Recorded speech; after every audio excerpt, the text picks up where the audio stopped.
Olá, graça e paz, louvado seja Deus. Tudo bem com você? Tudo bem com sua família?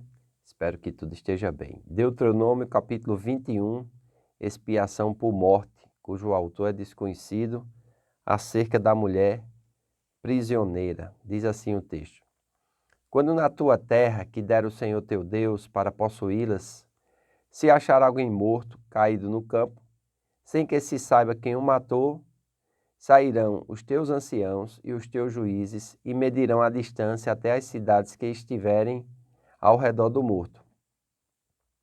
Os anciãos das cidades mais próximas do morto tomarão uma novilha da manada que não tenha trabalhado nem puxado com jugo e a trarão a um vale de águas correntes, que não foi lavrado nem semeado, e ali naquele vale desnucarão a novilha.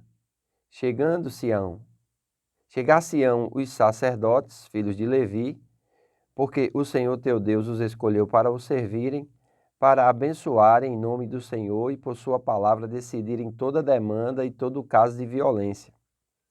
Todos os anciãos dessa cidade, mais próximos do morto, lavarão as mãos sobre a novilha desnucada no vale, e dirão: as nossas mãos não derramaram este sangue, e os nossos olhos não viram derramar-se.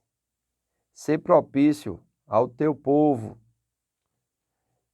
de Israel, pois tu, ó Senhor, resgatastes, e não ponhas a culpa do sangue inocente no meio do teu povo de Israel, e a culpa daquele sangue lhe será perdoada. Assim eliminarás a culpa do sangue inocente do meio de ti, pois farás o que é reto aos olhos do Senhor. É interessante isso aqui porque os capítulos anteriores, vem trazendo uma revelação a respeito das cidades de refúgio.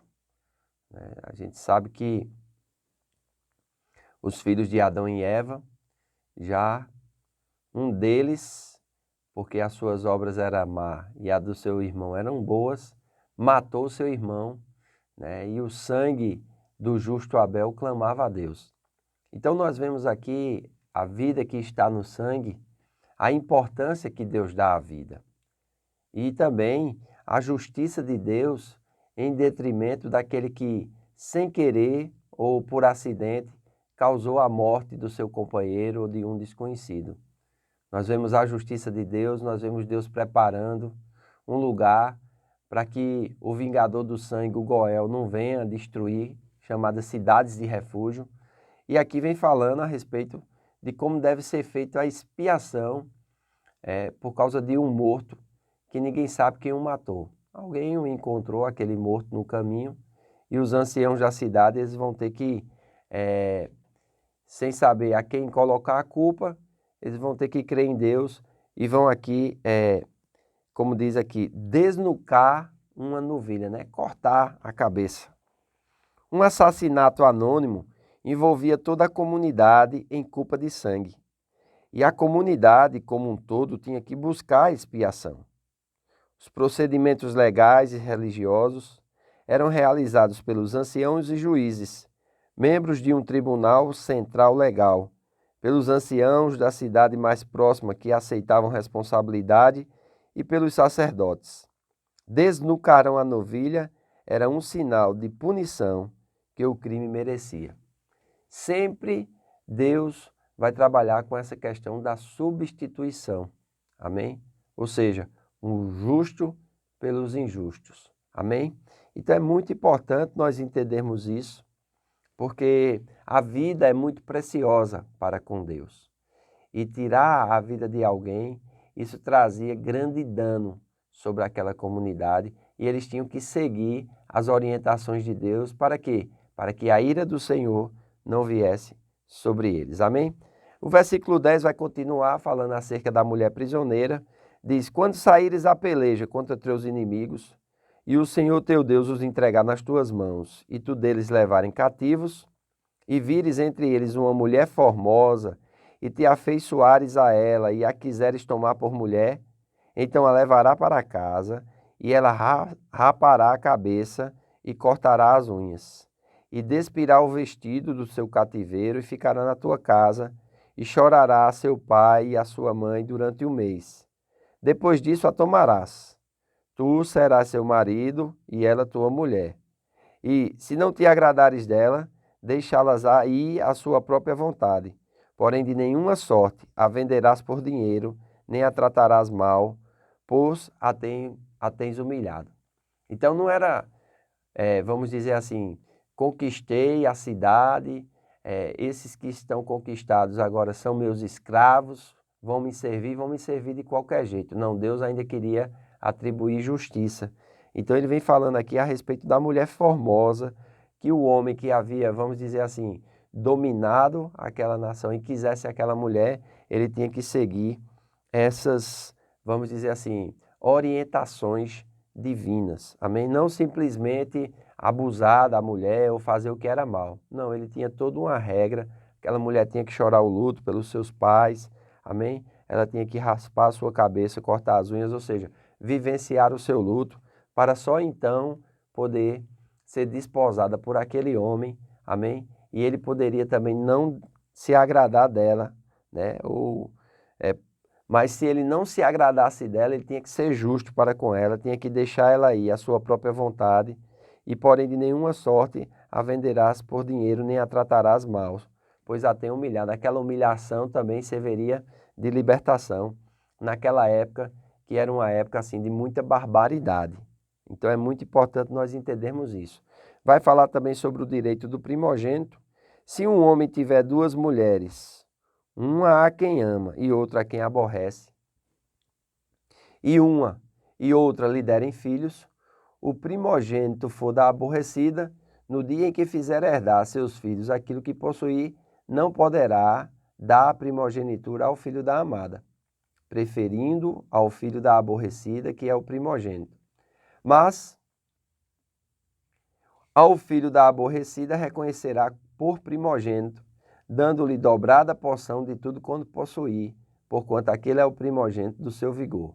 O direito de primogenitura é dele, né? Então vocês sabem que o primeiro filho ele tinha direito à porção dobrada da herança do pai. Era chamado direito de primogenitura. Amém? Então nós vemos ali Esaú e Jacó, né? Aquela disputa entre eles. E é interessante nós observarmos isso, que agora a lei ela vai legislar essa questão do direito de primogenitura. Amém? Acerca dos filhos desobedientes. Se alguém tiver um filho costumaz e rebelde, que não obedeça à voz de seu pai e da sua mãe, e ainda castigado, não lhes dá ouvido, versículo 19. Seu pai e sua mãe o pegarão e o levarão aos anciãos da cidade à sua porta, e lhes dirão: este nosso filho é rebelde e costumaz, não dá ouvidos à nossa voz, é dissoluto e beberrão. Então todos os homens da sua cidade o apedrejarão até que morra. Assim eliminarás o mal do meio de ti, todo Israel ouvirá e temerá. Então nós vemos aqui a questão da rebeldia, os filhos rebeldes, né? Imagina aí, um pai já tentou de tudo, e o filho, então nessa época, eles tinham que levar até os anciãos da cidade e depois de um justo juízo, né, aquele filho seria apedrejado e para que os outros temessem e honrassem seus pais. Isso era muito clássico, né? Até algumas gerações, o pai era muito honrado, era muito temido, se tinha respeito. Hoje é que a gente vê se levantar uma geração que não reconhece nem respeita os seus pais. Com relação aos cadáveres que são tirados do patíbulo. Se alguém houver pecado passível de pena de morte, tiver sido morto, e o pendurares no madeiro, o seu cadáver não permanecerá no madeiro durante a noite, mas certamente o enterrarás no mesmo dia, porquanto o que for pendurado no madeiro é maldito de Deus. Assim não contaminarás a terra que o Senhor teu Deus te dá por herança. Então esse cuidado para não contaminar a terra, né, se fosse pendurado no madeiro, é interessante aqui, né? O que for pendurado no madeiro é maldito de Deus. O apóstolo Paulo usa essa injunção em Gálatas 3,13 para traçar uma analogia a Cristo. Da mesma forma que o corpo do criminoso estava sob a maldição de Deus, assim Cristo, pendurado na cruz, sofreu o julgamento de Deus, a mesma humilhação de todo criminoso condenado, tomando para si a maldição da lei. Ele nos redimiu desta maldição. Amém? Então, malditos nunca mais. É interessante que nós vemos aqui essa questão de ser pendurado no madeiro, né? Essa questão de um castigo horrendo, e era maldito, né? Então é interessante nós vemos isso, e é a morte que Jesus morre, e Paulo vai discernir essa morte de cruz como uma maldição por cumprir a lei, né? E promover a bênção para todos aqueles que creem em Jesus através da fé pela graça de Deus. Então veja que bênçãos nós podemos aprender aqui lendo o livro de Deuteronômio. E eu quero estimular você a continuar lendo, a buscar a instrução, buscar o conhecimento, amém? Porque através do conhecimento é que nós somos libertos. Espero que você esteja gostando. Você pode assinar o nosso canal no YouTube, né? Acionar o sininho para receber as notificações e nos ajudem divulgando para o maior número de pessoas possível. Amém? Comente, em nome de Jesus, dê o seu like, porque assim nós vamos estar sendo reconhecidos e fazendo cada vez mais, fazendo com que esses vídeos alcancem mais pessoas. Amém? Faço votos por tua prosperidade e saúde, assim como é próspera a tua alma. Que Deus te abençoe e até amanhã.